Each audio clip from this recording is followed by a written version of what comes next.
let's see what came in. On my birthday Wednesday, I already pulled the receipt out. Little size 12.5 in Starfish Pale Vanilla. Can't get that size from almost nowhere except Nike Direct sneakers. There they be in all their funky glory.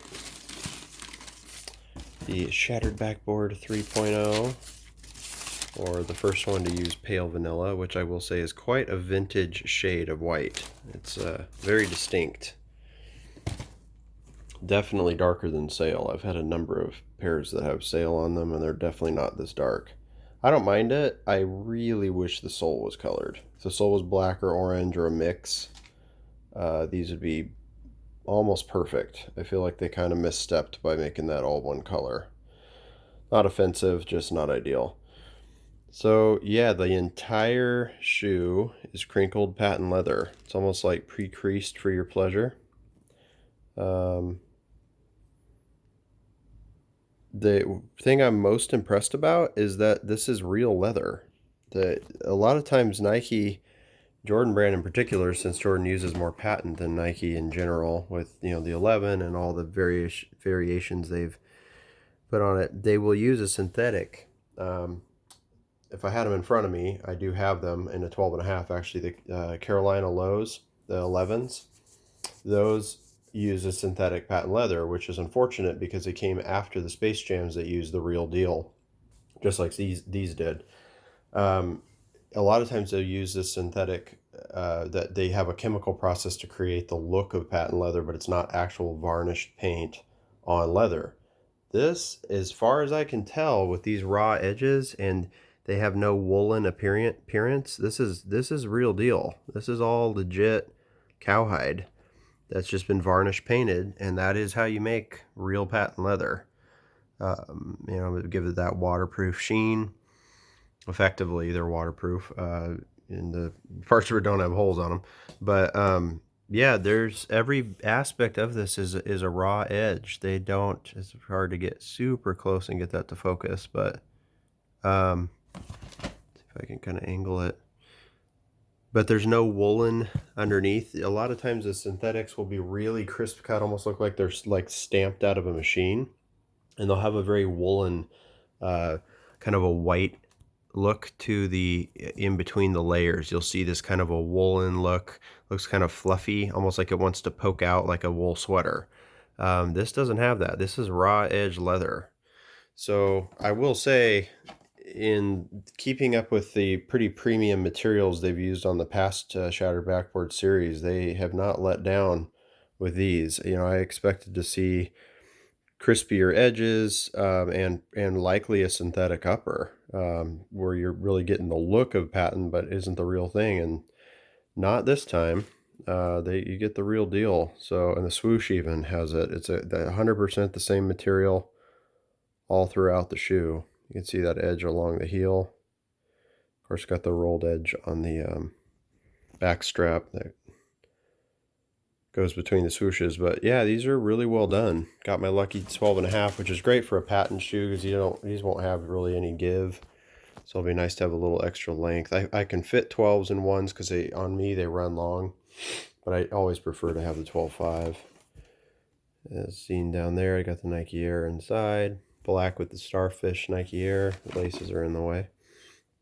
I'll probably use the orange laces to start and bust these out for Halloween just because, and then wear them whenever from that point forward. But I have almost no Jordans. I have a few with orange hits. I got Peapods and I got olive 5s. God, I can't hardly even think of any other Jordans I own that have orange on them. So it's nice to have one that's got a lot of it and different than everything else I got. Finally, get one of these. I didn't actually like the Shattered Backboard 2s, the kind of home-looking color with the white-based upper. I would probably buy those just to convert them to regular Shattered Backboards by, painting the tongues and the uppers black in this, or, making that part just basically converting them all over. So I actually prefer this blocking, this kind of what I call an OG blocking of the red or royal style, and Shadow also uses it. I prefer that over the ones with a white panel in the middle, and then typically has like a white toe with darker surrounds, like Chicago's and black toes. So I prefer this look. If this was like a regular leather shoe, I'd probably buy it again, even if it was nearly identical, preferably with an orange sole. It is funny though how the camera, when it's focusing on the black, it will dumb down, it will make the white look brighter than it actually is. And as true and as high def as my camera tends to pick things up, this still is darker than it looks. And this is in indirect sunlight. So you're getting a pretty true color. There's no ceiling lights on here. You're seeing it kind of, as naturally looking as it would outdoors. I do like the color. I think pale vanilla is kind of a silly name. If anything, it'd be dark vanilla. I mean, I'm vanilla. Like, vanilla is white. Vanilla is white on white, and that is definitely dark. I mean, it's a darkened white for sure. It's I would almost call it like just cream filling, or dirty vanilla, or just something. You stick with a sea theme. With, you got starfish, so I don't know, call it like crab claw, or crab belly. I don't know, but I do find it kind of odd that they chose the name. Oh, to be a color namer at Nike or a paint store or something. That'd be quite the profession.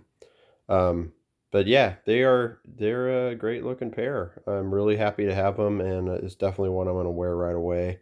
Probably orange lace them to start with, and pull the started black laces out of there. And I guess I should look at the other shoe. I haven't even pulled them out of the box. Since they don't have the lace bag attached, you can kind of see it for what it is. Crinkling looks very even. I don't really see anything where it's, overdone or underdone on any one part of the shoe. It just kind of has that, I guess, shattered look is what they think they're going for. I think it's cool that material has been used so infrequently. This particular type of finish, you next to never see that on a sneaker. I've seen them use a crinkled leather on the Phantom ones, which I really like those actually. I just need to get them cheap. They have it, I think, on the toe box tops and some other sections, but it's not patent. Of course, it's not shiny at all.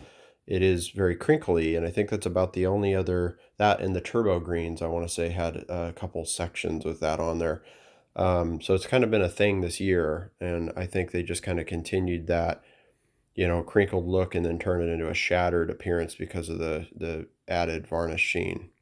But anyway, that's them. Hope you guys got lucky. I got very lucky to get these hit on the first minute, and then literally could not get through a single retailer's website for the next 30 minutes straight. I mean, it was just obnoxious almost how hard it was to get through. And I even then, of course, they were all sold out. So yeah, it's very, very fortunate to land my ideal size in these. All right, y'all have a good one. Thanks for subscribing. I'll try to keep tuned. I don't pick up a lot of shoes these days, but this is pair number 7 for my year. It's about 2 more than last year for the whole year. So hopefully I'm going to get the black and red playoff 11s, and I might actually try to grab my first pair of Yeezys. And I do actually really like the Fearless ones, but I'm not sure that the timing works out, being that these are back-to-back weekends, and I wasn't sure I was going to get these. So we'll see.